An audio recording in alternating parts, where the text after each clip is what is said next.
Abran sus Biblias, por favor, en Hechos 17.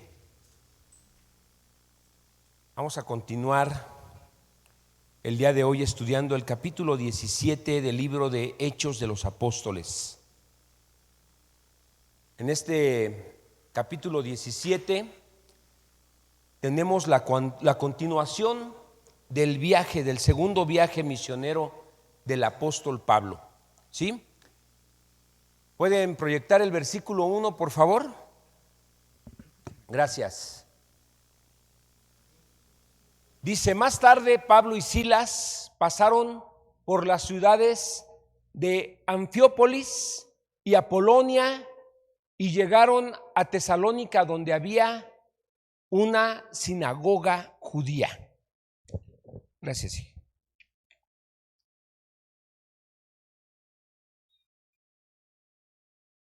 Muy bien, ahorita oramos por Alba. Vamos a orar. Padre, háblanos en esta noche, Señor. Trae revelación de tu palabra por medio del Espíritu. Solo quiero ser como este micrófono, Señor, un medio, un conducto para que tu voz sea escuchada, que nuestros oídos oigan tu voz y que tu Espíritu despierte nuestro espíritu, Señor, para abrazar tu palabra, obedecerla y caminar como es digno, Señor. Te lo pedimos en el nombre poderoso de tu Hijo Jesús. Amén. Bueno, como introducción voy a dar algunos datos respecto a las ciudades que se mencionan aquí en este primer versículo. Por ejemplo, Anfípolis también era llamada 9 Caminos, esa ciudad. ¿Qué te dice ese nombre? 9 Caminos. La ciudad que se llame 9, hay una que tenemos que se llama 4 Caminos. Eso es una parte de la ciudad aquí, pero imagínense una ciudad que se llama 9 Caminos. ¿Qué les dice? Que era una ciudad importante, que era una ciudad estratégica, que era una ciudad comercial. Mira, Javiercito, gracias. Hoy sí vengo bien preparado. Bueno, la mayoría de las ciudades se edifican como en cuadras, ¿no? Así es, una parte rectangular, tal vez hexagonal. Pero Anfípolis estaba construida como una edificación redonda. Toda la ciudad era redonda y el muro alrededor de ella también era redondo. Entonces eso también facilitaba que tuviera tantas entradas, tantas salidas. Y Anfípolis era una estación importante en la Vía Ignacia, que es otra cosa que se menciona ahí en el versículo 1, que era un camino romano, era una vía muy importante, una vía pública prominente en aquella región. Y la Vía Ignacia era la carretera del ejército romano. Y por esta ruta también viajaban todos los comerciantes, todos los que llevaban comercio.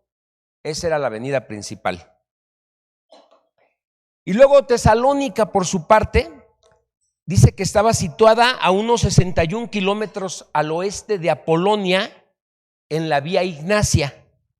Estaba situada en el interior, pero era en realidad un puerto marítimo, ¿sí?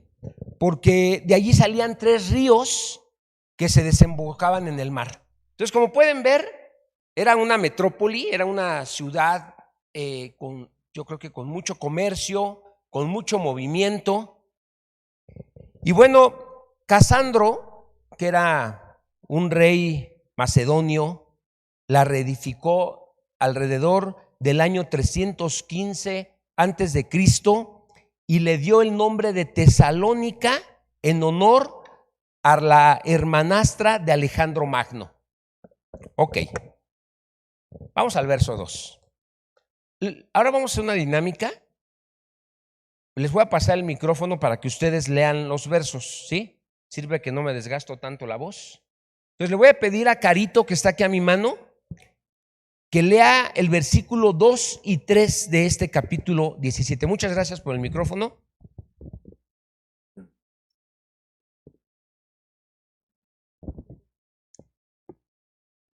Pablo, como acostumbraba, fue a ellos y por 3 días de reposo discutió con ellos, declarando y exponiendo por medio de las Escrituras que era necesario que el Cristo padeciese y resucitase de los muertos, y que Jesús, a quien yo os anuncio, decía él, es el Cristo.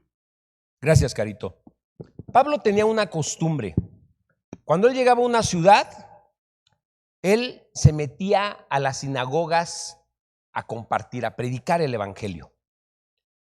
Leí que los expertos dicen que es una buena recomendación para poder predicar, empezar en un punto de contacto, en un punto de comunión, porque los judíos conocían al Dios verdadero.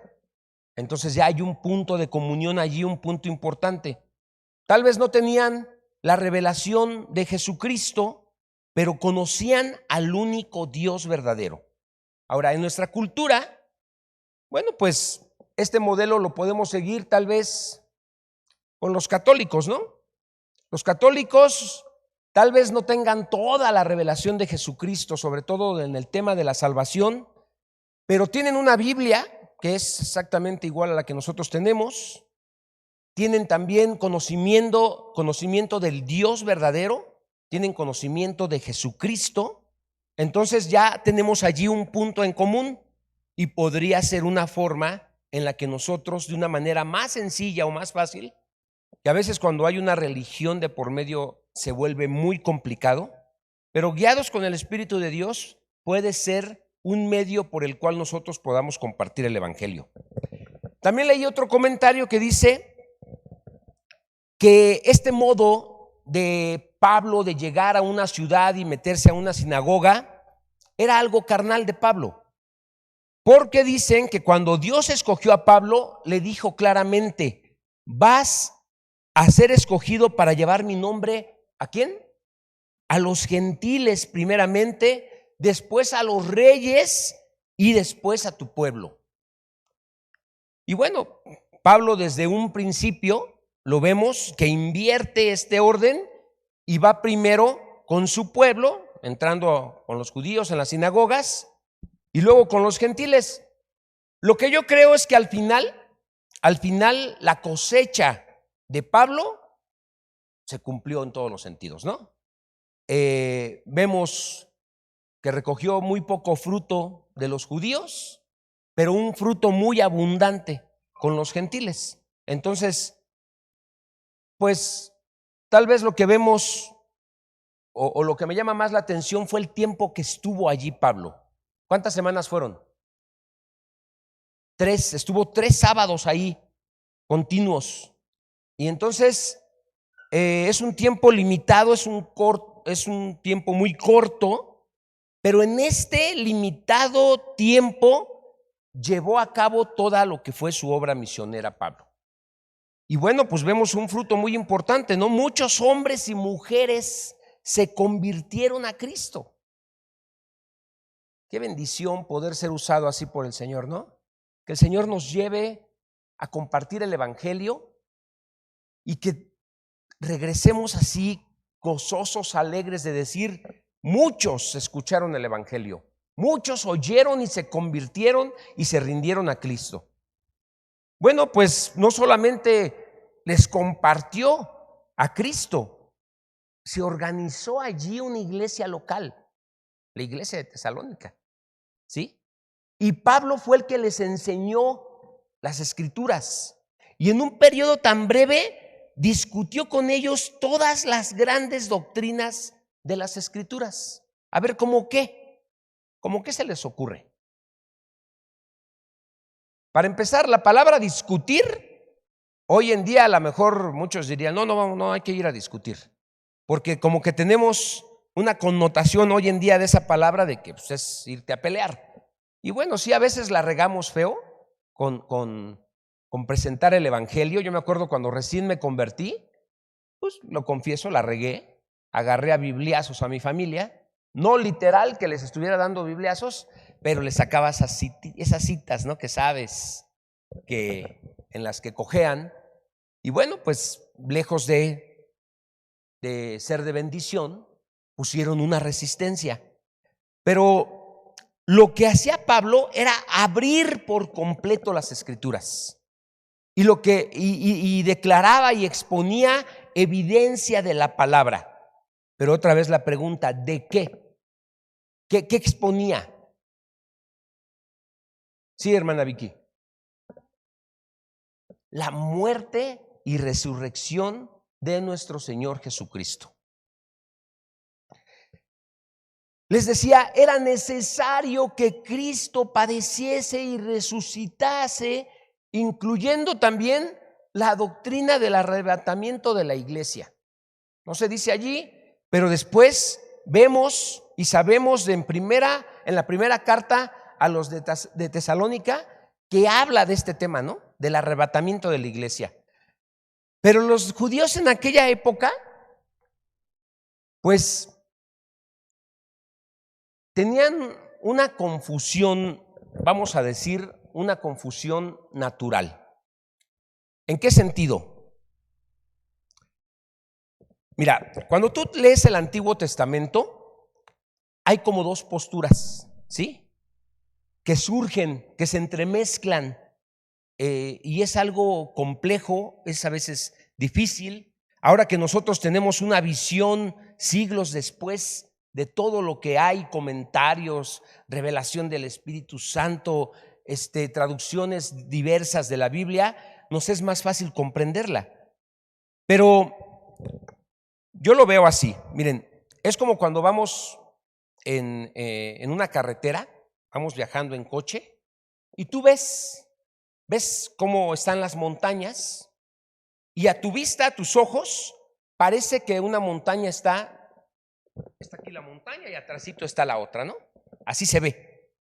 Pero si nosotros pudiéramos en avión, por ejemplo, ver desde arriba cómo están las montañas, nos podríamos dar cuenta que esas montañas están separadas una de la otra y entre ellas hay un valle muy grande.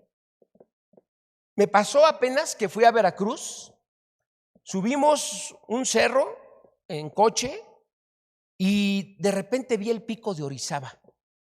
Estábamos en Orizaba.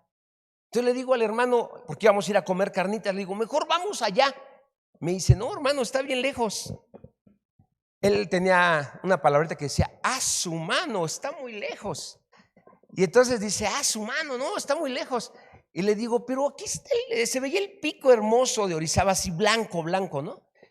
Y le digo, pero aquí está, o sea, ¿qué tanto puede ser? Nos acercamos en coche, me dice, no, está a horas de aquí, como a 4 horas de aquí.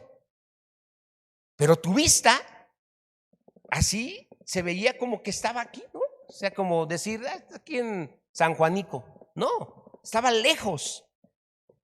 Entonces, así de esa manera, era como veían las cosas. Así quiero tratarles de hacer ver o de presentarles cómo los judíos en esa confusión de no tener toda la revelación y no tener todo el entendimiento, ese punto de vista que tenían no les dejaba ver más allá de lo que había, ¿no? Y eso era lo que los judíos veían. Ellos veían 2 Mesías. Fíjense, un Mesías reinante. Por un lado veían un Mesías reinante que venía a triunfar con vara de hierro. Salmo 2, 4, 6. Ayúdenme a proyectar Salmo 2, versículos 4 y 6. Y ahora le voy a pedir a mi querida hermana Isi que me ayude. Gracias. ¿Lo pueden proyectar, por favor? Salmo capítulo 2, versículos del 4 al 6. Ahí está. El que mora en los cielos se reirá, el Señor se burlará de ellos. Luego hablará a ellos en su furor y los turbará con su ira. Pero yo he puesto mi rey sobre Sión, mi santo monte. Muy bien, gracias. ellos leían esto y decían, ese es el Mesías reinante, ¿sí? Que viene con poder, que tiene autoridad, que gobierna sobre todo. Y también veían al Mesías sufriente. Eso lo vemos en Isaías, no tengo exactamente la cita, pero la tengo aquí apuntada. Dice, mi siervo creció en la presencia del Señor como un tierno brote verde. Qué diferencia, ¿no? De citas. Habla uno de que viene hasta a destruir con su ira, pero de este habla, mi siervo creció en la presencia del Señor como un tierno brote verde, como raíz en tierra seca. No había nada hermoso ni majestuoso en su aspecto, nada que nos atrajera hacia él. Fue despreciado y rechazado, hombre de dolores, conocedor del dolor más profundo. Nosotros le dimos la espalda y desviamos la mirada. Fue despreciado y no nos importó. Y los judíos de esta época no entendían cómo funcionaban ese Mesías reinante y ese otro Mesías sufriente. A uno le llamaban Ben David, hijo de David. David, el Mesías reinante, ¿sí? Y a otro le llamaban Ben José, hijo de José, el Mesías sufriente. Y cuando Pablo se presenta con ellos y abre las escrituras y les dice, es el mismo. No estamos hablando de dos, es uno solo. Se está hablando justamente de Jesucristo, el que tenía que morir. Y dice aquí que estuvo declarando y exponiendo, es decir, que declaraba y exponía las escrituras del Antiguo Testamento. ¿Vamos bien? Ok.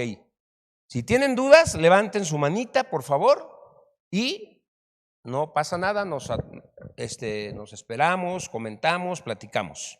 Ok. Ahora, ¿qué enseñaban las escrituras? Bueno, lo que enseñaban las escrituras del Antiguo Testamento era que ese Cristo era necesario que ¿qué? Que padeciera, que muriera. Y también era necesario que resucitara, porque de nada nos iba a servir que se quedara en la tumba. No iba a tener ningún sentido. Pero era necesario que venciera la muerte, que se levantara, que resucitara. Y ahora con un cuerpo glorificado, ese Mesías reinante iba a venir a reinar, iba a venir por su pueblo, ¿sí? Entonces, de modo que Pablo les predicó la muerte y la resurrección de Jesucristo, mostrándoles que era necesaria según lo establecía y lo decía el Antiguo Testamento. Ahora, ¿tú sabes por qué era necesario que ese Cristo muriera? A ver, ¿quién me quiere decir por qué era necesario que ese Cristo muriera?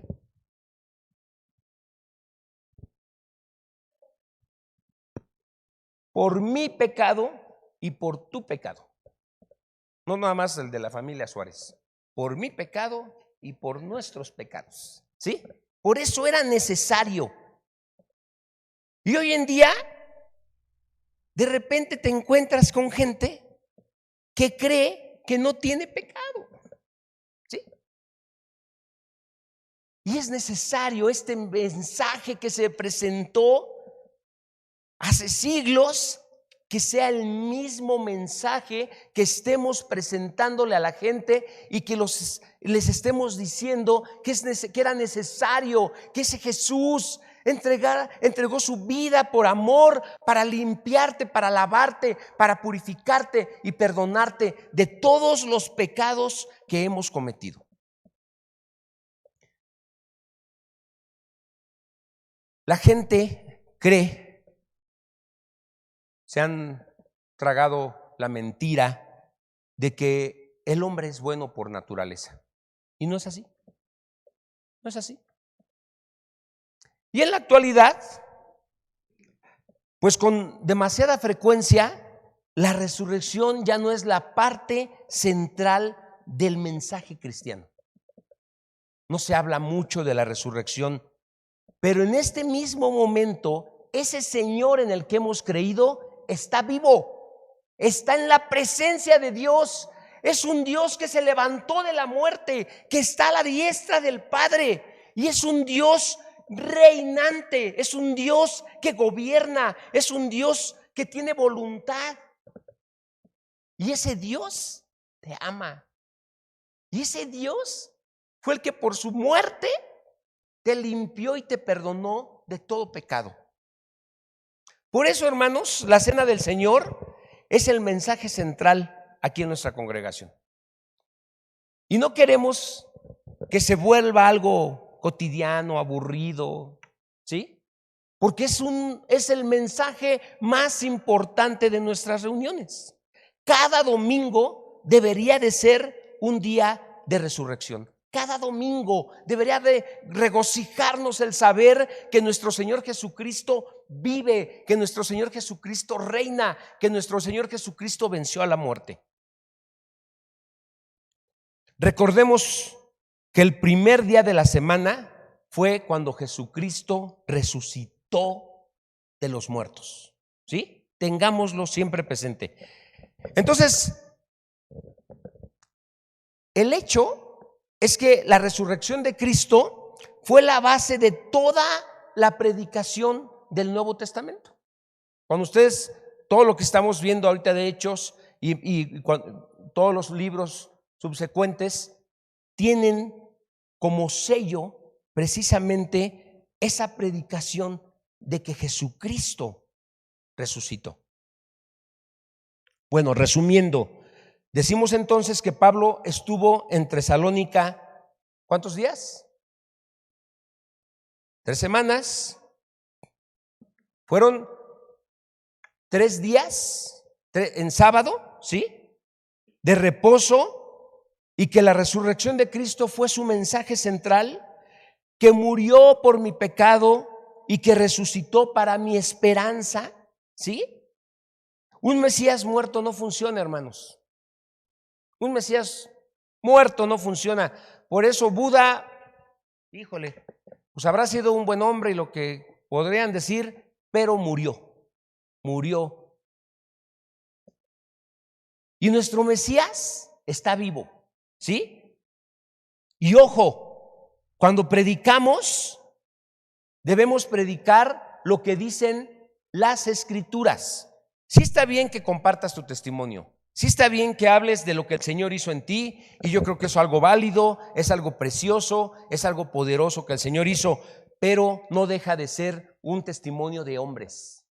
Prediquemos la palabra viva y verdadera. Esa palabra es la que va a dar fruto en abundancia en la vida de las personas. Esa palabra es la que convence de pecado. Esa palabra es la que penetra hasta lo profundo, hasta el tuétano de nuestros huesos, ¿sí?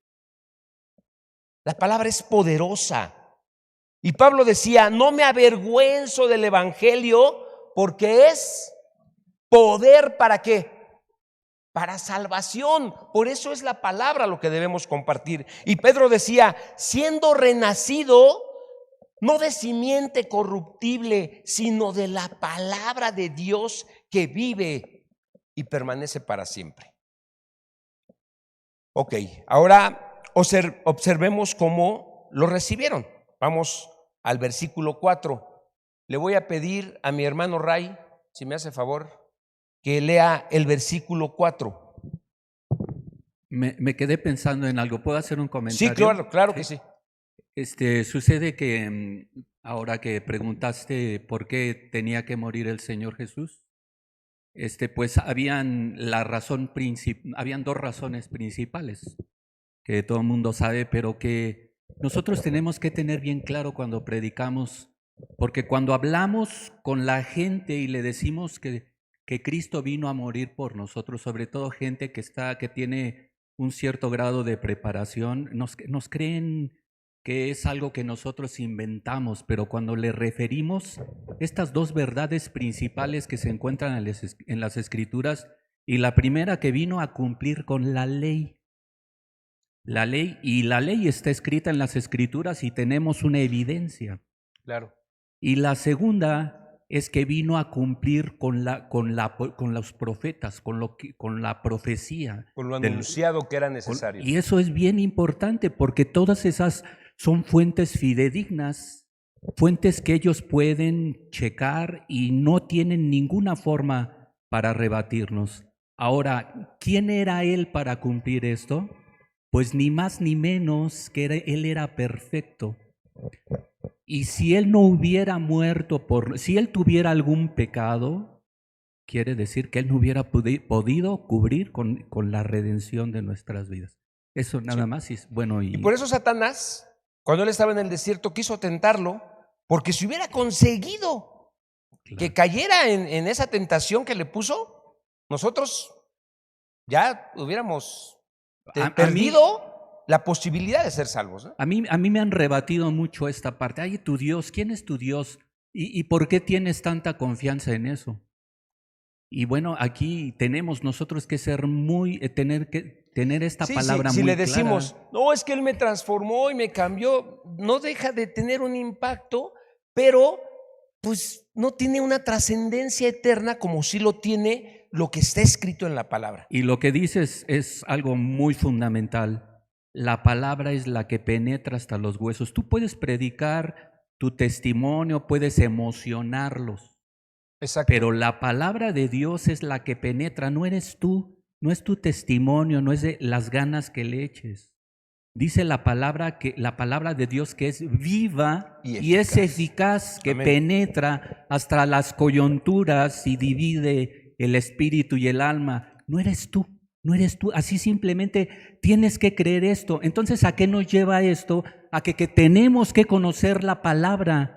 Porque tú les puedes contar 1000 historias, 1000 testimonios, pero la palabra es la única que va a hacer este cambio. Perdón, me gracias. quedé pensando. Estuvo muy bien, gracias. Perdón, ahora, si ¿me ayudas, por favor, Ray? Sí. ¿Ahora me ayudas? Sí, con el claro. verso 4. Sí, me lo pasan. Y algunos de ellos creyeron y se juntaron con Pablo y con Silas, y de los griegos piadosos gran número, y mujeres nobles, no pocas. Gracias. Dice, algunos creyeron. Y eso siempre va a pasar cuando se predique, cuando se proclame la palabra de Dios. Algunos van a creer. Y claro, esto implica que muchos no crean, ¿no? También esto implica que muchos se resistan y que muchos no quieran saber. Pero bueno, eso ya no nos toca a nosotros, ¿sí? Nosotros estemos preparados, estemos dispuestos, tengamos entendimiento de la palabra, pidámosle al Señor revelación para exponerla, guía del Espíritu para saber en qué momento tomar con valentía la palabra y exponerla, y ya Él sabrá quién la recibe y quién no la recibe. Es asunto del Señor, pero esa palabra no va a llegar a Él vacía. Eso también dice la palabra. Entonces, dice que algunos creen, y bueno, como les decía, pues otros no. Y ahora, cuando vemos aquí a Lucas escribir esto, me gusta esta frase que dice, y mujeres nobles no pocas. Estaba expresándolo en un estilo que él tiene como comedido para indicar que fue un gran número, ¿sí? Que fue un gran número de ellas. ¿Y saben qué, hermanos? Va a haber más mujeres en el cielo. Son más sensibles las mujeres, creen más fácil, se disponen más fácil, son más nobles. No sé, el Señor, no voy a decir que son sus consentidas, porque el Señor no le da privilegios a nadie exclusivos, pero podemos ver en las Escrituras cómo ellas responden más al llamado de la palabra, ¿no? Y la verdad, a mí se me hace esto una respuesta extraordinaria, saber que muchas y muchos se convirtieron al Señor. Ahora continuemos con los versículos 5 y 6. Ahora voy a pedir a mi hermana Laura. ¿No? Ok, sí, perdóname. Entonces le voy a pedir a mi hermano.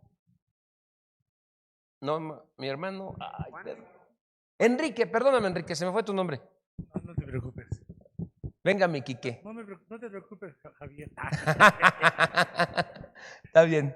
Versículos, por favor, 5 y 6. Sí, claro que sí, con mucho gusto. Dice, entonces los judíos que no creían, teniendo celos, tomaron consigna a algunos ociosos, hombres malos, y, juntando una turba, alborotaron la ciudad, y asaltando la casa de Jasón, procuraban sacarlos al pueblo. Pero no hallándolos, trajeron a Jasón y a algunos hermanos ante las autoridades de la ciudad, gritando, estos que trastornan del mundo entero también han venido acá. Hasta ahí. Gracias, gracias, Quique. Nada, Beto. Miren, cuando dice que ellos, que estos hombres trastornaban al mundo entero, no fue algo exagerado. Eso fue exactamente lo que querían decir, ¿sí? No estaban exagerando. Yo dije, ojalá y puedan ahora decir de nosotros así, que trastornamos al mundo, ¿sí? Imagínense que llegue el pastor Chucho y digan, ahí viene el que trastorna al mundo. Y que cuando llegue Johnny, digan, ahí viene el terror de los impíos, de los inconversos, ¿no? Sería así como una forma de decir, es que no han dejado, como dice luego el pastor Memo, títeres sin cabeza, ¿no? Entonces, cuando el cristiano penetró en ese viejo imperio, causó una verdadera revolución. Y son cosas que ahora no vemos, hermanos, que se ve muy poco. Que un hombre se pare, levante su voz, predique el evangelio y se conviertan cientos. Esta revolución, esta forma de compartir, la necesitamos hoy en día. Pero hay algo interesante. Otros que no cambiaron, y refiriéndose a los ociosos, podemos, por ejemplo, leer en segunda a los Tesalonicenses, capítulo 3, versos 10 y 12. Le voy a pedir a mi hermana Leti que me ayude a leer, por favor. Segunda a los Tesalonicenses, capítulo 3, versos 10 y 12. Vamos a esperar a que nuestros hermanitos la proyecten. Porque también cuando estábamos con vosotros os ordenábamos esto: si algo no requiere trabajar, tampoco coma. Si alguno no requiere trabajar, tampoco coma. Porque oímos que algunos de entre vosotros andan desordenadamente, no trabajando en nada, sino entremetiéndose en lo ajeno. A los tales mandamos y exhortamos por nuestro Señor Jesucristo, que trabajando sosegadamente coman su propio pan. Muy bien, gracias, Leti. Esos ociosos a los que se refiere era gente que no tenía nada que hacer, que estaba ahí en las plazas viendo a ver quién pasaba, viendo qué oportunidad le salía. Si le salía una oportunidad de chamba un día la tomaban, pero normalmente estaban allí checando el dato. Y de repente llegan y les dicen, les tenemos un trabajito. ¿De qué se trata? Les vamos a dar una lana, pero van a ir a armar un borlote y lo que queremos es que provoquen un escándalo y que saquen a ese Pablo que anda aquí alborotando. Y eso también sucede hoy en día en la iglesia. Y tal vez digas, ay, no, hermano, perdóname, pero yo sí trabajo. Sí puede ser que la mayoría tengamos un trabajo, que le echemos muchas ganas, que nos esforcemos demasiado, pero yo quiero llevarte a reflexionar más allá. Y quiero que pienses y medites, y no me digas nada, solamente a ti mismo respóndele y al Señor, si tú eres una persona ociosa en lo espiritual, en los temas espirituales. Yo creo que la iglesia, no la iglesia de SIF, la iglesia en general ha sido ociosa en la oración. ¿Cómo nos cuesta trabajo la oración, ¿no? Es algo en lo que hacemos invitaciones, tenemos reuniones de oración toda la semana, no toda la semana, tenemos oración. Hoy miércoles empezamos a las 6:15, es media hora de oración, de 6:15 a las 6:45 y dejamos 15 minutos para saludarnos, pero ya oramos y estuvimos intercediendo inclusive por muchos de ustedes, por los enfermos, por las familias, por los matrimonios, tantas cosas que tenemos para pedirle al Señor. Pero ¿saben qué se necesita? Ganitas, disponernos, decir, esto me conviene, esto el Señor me lo pide, es conectarme con el Señor, es buscar a Dios, es rendirme ante Él, es esperar para escuchar su voz, es esperar para que Él me responda, es confiar en Él, es humillarme. ¿Sí lo ven? Otra cosa en la que somos ociosos, en la lectura de la palabra. Es que me duerme, sí. Pero si empezamos a hacer un hábito y somos constantes y nos mantenemos, vamos a crecer, vamos a ser edificados. ¿Cómo vamos a presentar la verdad del Evangelio si no la conocemos, si no la leemos? Hace unos años salimos los jóvenes y en toda esta calle de dibujantes salimos, dijimos, no vamos a molestar de ir a tocar y hacer lo clásico que hacen ya mucho tiempo algunas personas. Lo que vamos a hacer es ir a barrer la calle. Y cuando nos encontramos de todo, gente muy amable que nos dijo, ay, qué buen detalle, qué bárbaros, qué bonito, eso está perfecto, que no sé qué. Otros que nos vieron así como, no, ¿por qué están haciendo esto? ¿De dónde vienen? ¿De qué partido político son? No, señor, no somos de ningún partido político. ¿Mandé? Sí, no, ahí déjenme en mi basura. Todas las bolsitas de popó que tengo, no crean que las tengo ahí nada más de balde. No sé por qué las tenía, pero pues ahí tenían un montón que son como, bueno, varias casas para allá. Y entonces, otros muy amables, pero hubo uno que nos dijo, a ver, les quiero hacer unas preguntas. Y que se agarra, no me acuerdo a qué jóvenes, y les empezó a preguntar, y ahí los tenía, ¿no? Temblando, y ahí estaban como, no se vale que los manden a la calle sin fusil. Miren, yo estudié, y empezó a presumirnos, él era no sé qué en filosofía, y empezó a decirnos. Entonces me acerqué, y ¿tú vienes con ellos? Sí. A ver, y empezó a preguntarme. Entonces ya empezamos allá a platicar, le empecé a comentar de lo que me decía, y luego me dijo, es que tienen que enséñenles primero. Luego ya se acercó otro hermano y estuvimos allí. Cuando ya le estábamos respondiendo todas sus preguntas, nos dimos cuenta que era pura farolada. Tampoco sabía tanto como decía, pero es importante que estemos preparados. O sea, eso sí me lo llevé como enseñanza. Salimos de allí, nos reunimos y les dije, ¿cómo ven? ¿Verdad que necesitamos estar preparados? ¿Verdad que necesitamos leer la palabra? Es importante que nosotros estemos, si vamos a ser los que presentemos la palabra, si somos la luz del mundo, si somos la sal de la tierra, que sepamos, que entendamos por qué, cuál es el propósito, de dónde venimos, cuál es nuestra identidad, por qué Jesucristo. ¿Sí? Ok. Y también somos ociosos en la predicación de la palabra.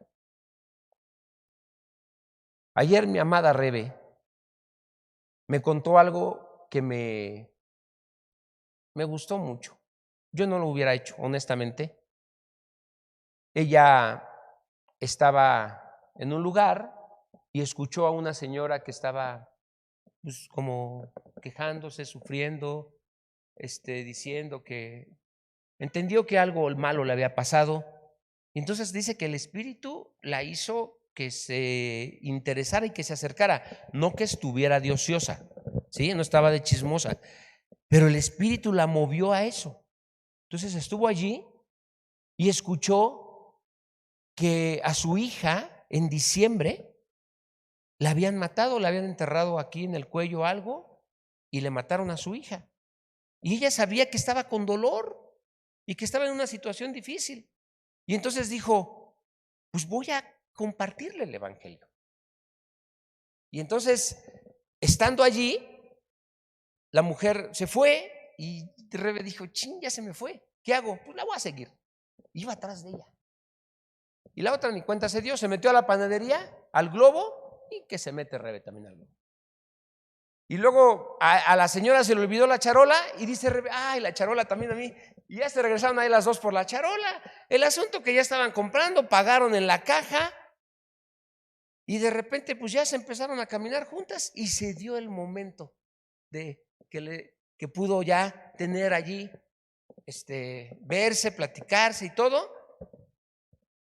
Y entonces Rebe llegó el punto en el que le dijo, ¿y hasta dónde va? Primero le preguntó a la señora, no, pues yo voy para acá. Ah, pues yo voy para acá, le dice, ya de aquí nos vamos. Y le dice, oiga, le quiero hacer una invitación. Mire, yo tengo una reunión de célula donde no me hable nada de eso. Yo no quiero saber nada de Dios. Y estaba enojada con Dios por lo que le había pasado a su hija, porque decía que todos los días su hija se encomendaba a Dios y salía y le pasó eso. Y estaba muy enojada con Dios. Y yo entendí que lo que Dios quería hacer era decirle, es que sí te amo, es que no fue mi culpa, es que no es que yo no quisiera. Y quería ponerle palabras para decirle cuánto la amaba y cuánto él deseaba salvarla. No sé el mensaje que le iba a dar Rebe de salvación, pero esta mujer estaba muy, muy lastimada en su corazón, muy dolida y no se dejó. No se dejó y se fue y se echó a correr y se cruzó la calle. Y entonces me dijo, oremos por ella, vamos a orar.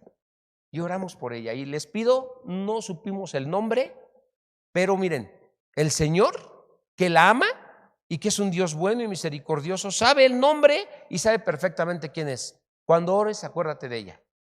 Y pídele al Señor que acerque a alguien más, ya sea a Rebe otra vez, a cualquiera de sus hijos, no sé lo que Él quiera usar para que ese mensaje pueda llegar a ella y ella pueda entender que lo que pasó es consecuencia del pecado y de la maldad del hombre y no de Dios. ¿Sí?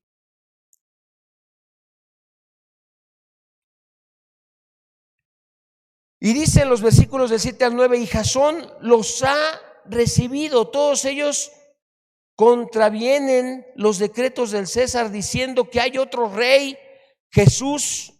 Al oír esto, el pueblo y las autoridades de la ciudad se alborotaron, pero después de obtener fianza de Jasón y de los demás, lo soltaron. Recordemos que esta ciudad era una colonia romana.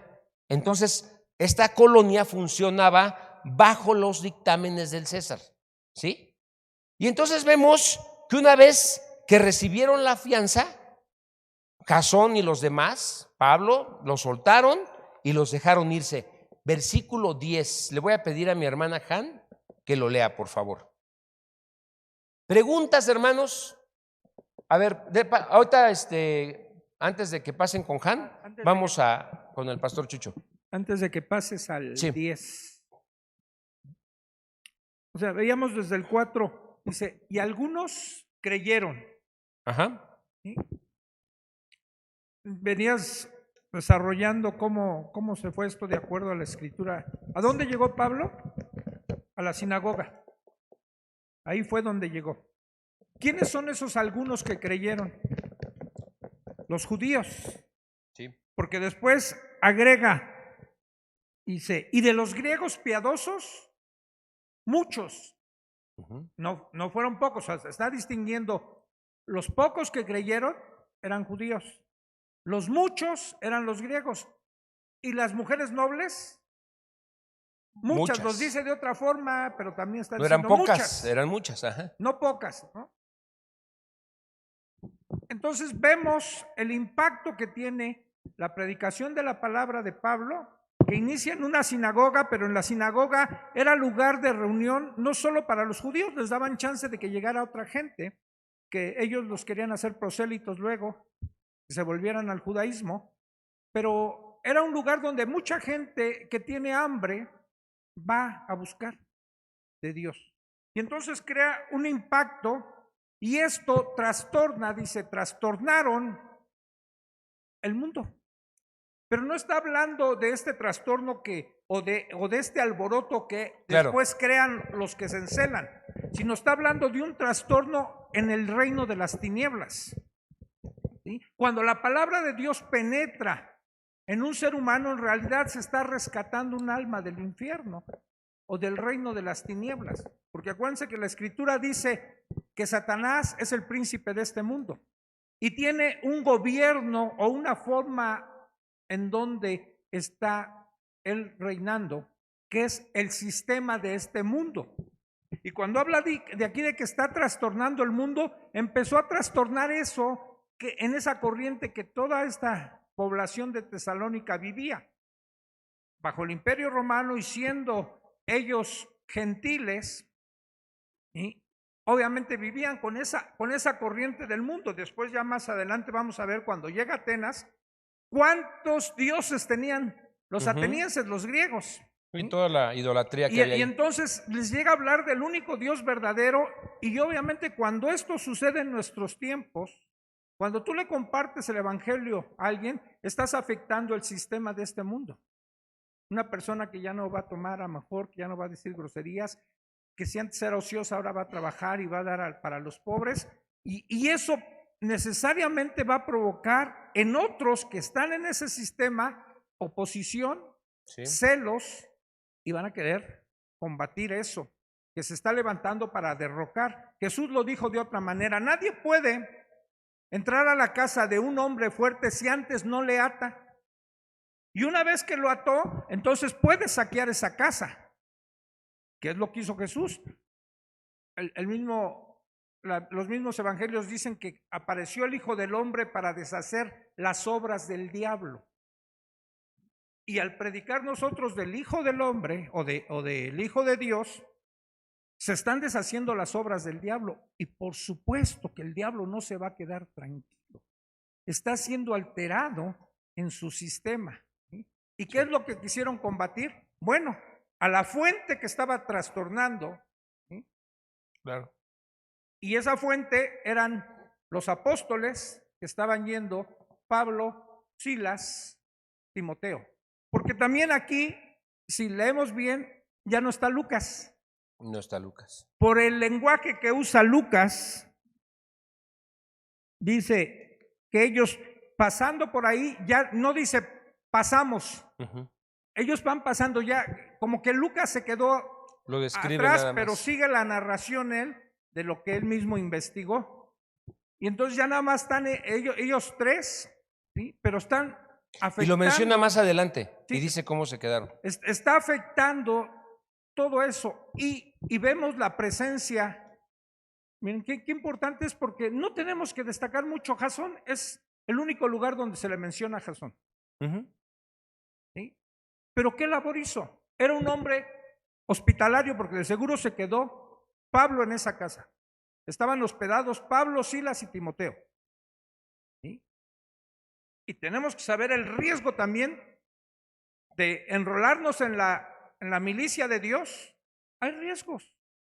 Y Jasón los asumió y los enfrentó porque dice que llegaron, no dijeron y llegaron y tocaron. Señor Jasón, ¿estará aquí el señor Pablo Sí. y el Silas y el Timoteo? No, dice que asaltando la casa de Jasón, probablemente tumbaron la puerta buscando Sí. a Pablo y a los demás. Y al no encontrarlo, con el enojo que traían, se llevan a Jasón a la cárcel. Y la fianza no es como en nuestros tiempos de pago una lana y ya me dejas libre.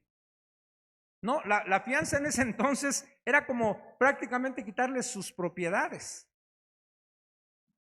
de desarmarlo para que no pudiera él ya subsistir o sobrevivir. Entonces, lo que cuesta, por eso Jesús nos dijo, bueno, cuando tú quieras ser mi discípulo, calcula el costo de lo que implica ser mi discípulo. Siéntate a ver si tienes lo suficiente para terminar la torre o para ir a la batalla, ¿no? y vemos que Dios respalda también a Jasón y después logra salir, ¿no? Pero fue una pieza clave también él para que no detuvieran a Pablo. Amén. Gracias, hermano Chucho. Han, por favor, versículo 10.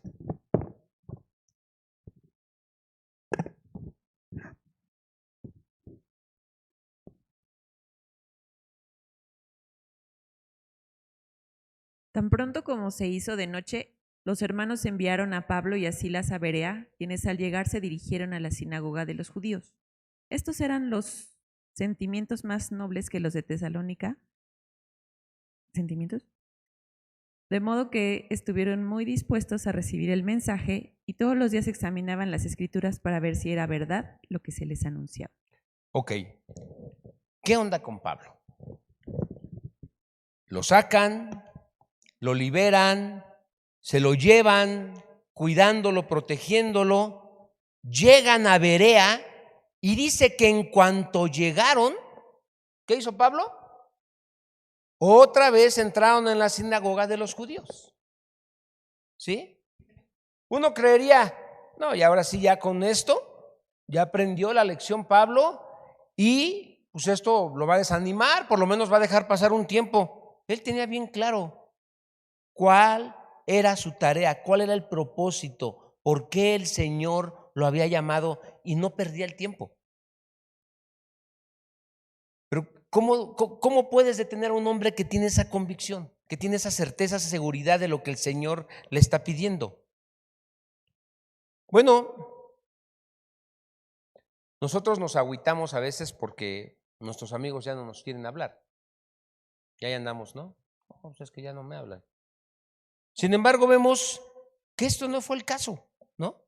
Sino que decidió proseguir con su viaje y vuelve a lo mismo. Otra vez está allí. Y este es el tema de la vida de Pablo: predicar a Jesucristo. Versículo 11. Le voy a pedir a Tamara. ¿Mande?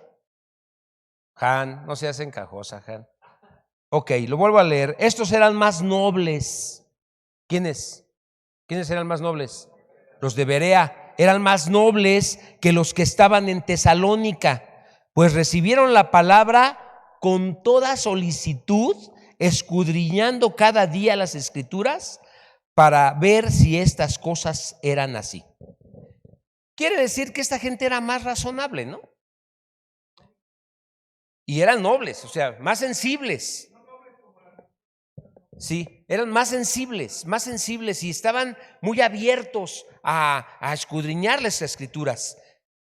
Y es interesante ver que en las iglesias más fuertes, esas iglesias, digamos que tenían más miembros, fueron las que en donde se establecieron esas iglesias y fue en donde hubo una mayor persecución. Yo recuerdo una vez un pastor, el pastor Ramiro, él está muy metido en las misiones y nos invitó. Iban a venir unos misioneros de la India y esos misioneros nos contaron su testimonio y nos dijeron cómo estaba la persecución y cómo estaba de difícil. Y a mí me llamó mucho la atención que ellos dijeron: por favor, no oren para que cese la persecución. ¿Cómo? No. Nosotros no estamos pidiendo eso. Sí les pedimos que oren, pero oren para que el Señor nos aumente nuestra fe, nos mantenga en el camino, que cumpla su propósito, que haga su voluntad. Pero nos dijeron así bien claro: pero no oren para que cese la persecución. Porque miren, una de las dificultades que hoy enfrentamos, que hoy tiene la iglesia, es que por lo general nuestras iglesias no son perseguidas. Otros cristianos seríamos si tuviéramos persecución, ¿sí? Pero nosotros estamos cómodos, estamos tranquilos, estamos en paz. Y lo que nos incomoda a veces es que no haya papel en el baño o que una llave no funcione. Esas son las cosas que a los cristianos modernos ahora nos incomodan. Pero no sabemos lo que es ser incomodados porque ya arrasaron nuestro lugar, ya barrieron con él, ya lo quemaron y tenemos que desplazarnos y nuestra familia fue dividida. Y eso Eso es ser creyentes, ¿no? Habría una limpia de muchos que andan ahí papaloteando nada más, jugando a ver qué es el cristianismo. No, muchos estuvieran mucho más afianzados, mucho más seguros de quién es el Señor, mucho más comprometidos y metidos en la oración al ver situaciones de persecución. Nos definirían mucho mejor. Y en realidad, la iglesia, como el cristianismo, es simplemente, en muchas ocasiones, una realidad social que se da por sentada, ¿no? Pero bueno, continuemos. Versículo 12. Tamara, por favor.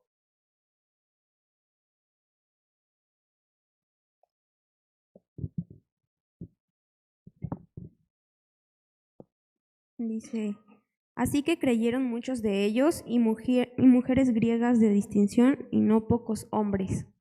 Y ahora acá otra vez Lucas está diciendo esto, que muchos de los de Berea creyeron y de los griegos, mujeres distinguidas. Y cuando habla de mujeres distinguidas, ¿a qué creen que se refiere? Gente pudiente, gente noble, de la nobleza, que tenían recursos, que tenían influencia, ¿no? Y dice, y no pocos hombres. Ya se emparejó la cosa porque ya estábamos diciendo que en el cielo iba a haber más mujeres y que no sé qué. Va a estar igual, ya vimos que el Señor es justo. Y aquí una vez más, Lucas usa este diminutivo, ¿no? Bueno, hoy en día, lo que sí podemos ver es que nuestro mundo en el que vivimos es un mundo que está lleno de hipocresía, es un mundo, estamos viviendo en una de las épocas pues más paganas, en donde la mayoría de la gente no quiere creer en Dios y quiere vivir una vida de desenfreno y quiere vivir cosas que no hemos visto. Y hoy en día ya hemos llegado al punto en donde las escrituras dicen que a lo malo le iban a llamar bueno y a lo bueno malo. Creo que ya estamos en esa época, en ese tiempo. Y el cristianismo de hoy, pues desafortunadamente también muchos solamente viven una apariencia, viven una religión. Y miren, a mí me tocó vivir en una religión de apariencia, en una religión en donde solo cumplías con poquito y te dejaban hacer lo que quisieran. Pero habíamos otros que estábamos comprometidos, que queríamos servir, que queríamos algo más. Y también había gente que buscaba a Dios con todo su corazón, que lo servía. Y yo conozco y conocí a mucha gente que amaba a Dios a pesar de su religión y era gente que había padecido y que había pasado por muchas cosas, pero era gente que estaba firme y que creía en el Señor. Pero muchos de ellos, muchos solo vivían una vida de apariencia. Y yo vi y me empecé a notar cómo esa iglesia donde yo estaba empezó a ser una iglesia que empezó a morir. Yo lo pude ver, me di cuenta, ya era una iglesia de viejitos. ¿Y saben a cuál me refiero? No quiero decir el nombre por respeto, pero ustedes saben de cuáles eran las enseñanzas de mis padres. Y bueno, yo pude ver eso. Y fue triste y yo mismo deserté y salí enojado y salí mal, porque yo mismo no estaba viviendo bien. Y ahora en los versículos 13 y 14 le voy a pedir a mi amada hermana Rebe Pérez que me ayude a leer los versículos 13 y 14. Ya nada más me falta el 15, denme chance, ya sé que ya me acabó mi tiempo. Estamos a 3 minutitos. Cuando unos judíos de Tesalónica se enteraron de que Pablo predicaba la palabra de Dios en Berea, fueron allá y armaron un alboroto. Los creyentes enseguida tomaron medidas y enviaron a Pablo a la costa, mientras que Silas y Timoteo permanecieron allí. Entonces Pablo pues continuó su viaje y ahora ya viajó sin la compañía de los miembros de su equipo, ¿sí? Y no nos dice cuánto tiempo se quedaron en Berea. A lo mejor, no sé, fueron 2 semanas, 3 semanas. No lo establece bien, no dice bien. Pero ahora leemos en el versículo 15, dice, los que se habían encargado de conducir a Pablo lo llevaron a Atenas. Y habiendo recibido el encargo de que Silas y Timoteo vinieran a él lo más pronto posible, salieron. Pablo entonces se fue a Atenas y solo iba a esperar allí a Silas y a Timoteo, porque Pablo quería que ellos visitaran a los creyentes, a los que había dejado en Tesalónica, para ver cómo estaban progresando, ¿sí? Se estableció una iglesia y luego debían ir también a Berea para ver cómo marchaba la congregación allí, y desde allí tenían que continuar su viaje para reunirse con él en Atenas. Y la próxima semana vamos a ver lo que viene. Dice, mientras Pablo los esperaba en Atenas, su espíritu se enardecía viendo la ciudad entregada a la idolatría. Y es una historia tremenda, es algo impactante que con mucha sabiduría el Señor guía a Pablo, y esto lo dejamos para la próxima semana.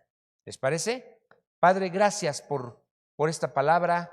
Gracias, Señor, por permitirnos escucharla. Te ruego que tú guardes esas palabras en nuestro corazón, que den fruto al 30, al 60, al 100 por uno, y que podamos nosotros llevarla a otros, compartirla con otros. Te lo pido en el nombre de Jesús.